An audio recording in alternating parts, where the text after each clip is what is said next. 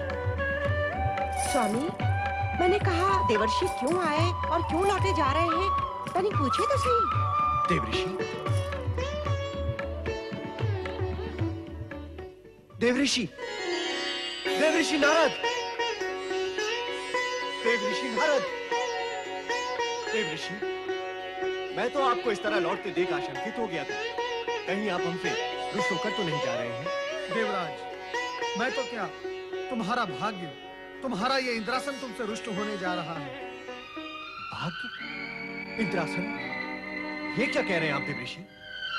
अपनी आंखों से देखकर और कानों से सुनकर ये बात कह रहा हूं मैं आपसे। देवताओं का परम शत्रु तारकासुर स्वर्ग पर अपना अधिकार पाने और तुम लोगों से अपना प्रतिशोध लेने हेतु परमपिता ब्रह्मदेव की घनघोर तपस्या कर रहा है।